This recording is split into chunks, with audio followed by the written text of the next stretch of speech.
আসসালামু আলাইকুম। এটা হচ্ছে আমাদের বিলাসবাড়ির মধ্যে অবস্থিত একটা লিচু গাছ। এই গাছটার এখানে এত সুন্দর করে বসার জায়গা থাকতো, এখানে কেউ বসে না। তো আমরা ভাবলাম নিচে না বসায় মানুষকে উপরে বসাবো, বুঝছেন? সো এই যে এখানে সুন্দর একটা অ্যাঙ্গেল আছে, এই জায়গা থেকে এই জায়গা পর্যন্ত আমরা একটা বসার জায়গা করতে চাচ্ছি। এখানে বসে মানুষ পা ঝুলিয়ে থাকবে আর উঠবে হচ্ছে মই দিয়ে। এই বাঁশের মই বানাবো এখান থেকে এতটুকু, আর ওখান থেকে বসে সম্পূর্ণ বিলাস বাড়িটাকে দেখবে আর উপভোগ করবে। এত সুন্দর একটা জায়গা। সো আজকে হচ্ছে প্রজেক্ট 17। শকত ভাইকে অলরেডি পান টান খাওয়ায় পুরা এদিক সেদিক করে ফেলছি।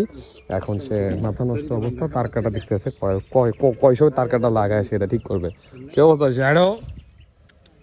শ্যাডো তো যেই কথা সেই কাজ। আচ্ছা, মূলত বাঁশগুলো দিয়ে আমরা একটা মাচা তৈরি করছি, ওইটা হবে 018 প্রজেক্ট 18। আর এর মধ্যে আমরা এই ট্রি হাউসটা তৈরি করে নিচ্ছি। আর শকত ভাই হচ্ছে মিস্টার দুষ্ট মানুষ, উনি একটু পরপর আমার বিড়ালগুলোরে আদর করে, আবার একটু করে বাঁশ কাটে। তো দুপুরের সময় অনেকক্ষণ ঘনিয়ে আসার পর আমরা ভাবলাম যে না, একটু তাড়াতাড়ি করে গাছের এই কাজটা করে ফেলি। সো আমি অ্যাজ আ আর্কিটেক্ট হিসেবে কাগজে এঁকে তাকে 3D ডিজাইন দেখায়, তারপর আমি এটা বলেছি যে এইভাবে এইভাবে আমার চাই।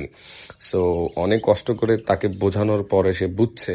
বোঝার পরে সে একের পর এক, নিচে বাবুল আঙ্কেলও আমাদের এখানে অনেক হেল্প করছে। সো একটা লেয়ার দিলাম, এটা যাতে অনেক মজবুত হয়, ইজিলি যাতে 2 থেকে 3 জন উপরে উঠতে পারে, তাই এরকম শক্ত করে কাঁঠাল গাছের তক্তা দিয়ে আমরা এটা বানাচ্ছি। আর মাঝখানে একটু পরপর আমি টুকটাক জিনিস নিয়ে, যেহেতু অলরেডি সে বানিয়ে উপরে একতরফা বসে গেছে, নিচের থেকে একটু পরপর তাকে হেল্প করছিলাম এইটা সেটা দিয়ে।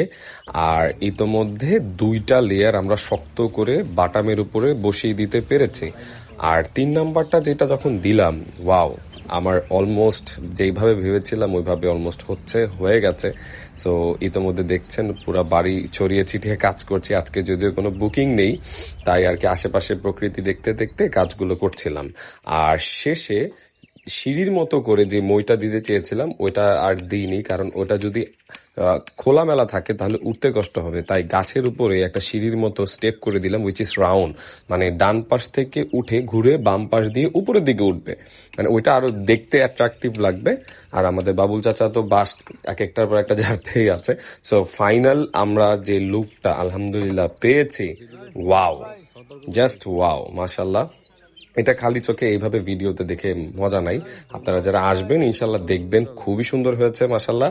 আজকের ভিডিওটা এতটুকু, thank you so much, keep supporting. আসসালামু আলাইকুম।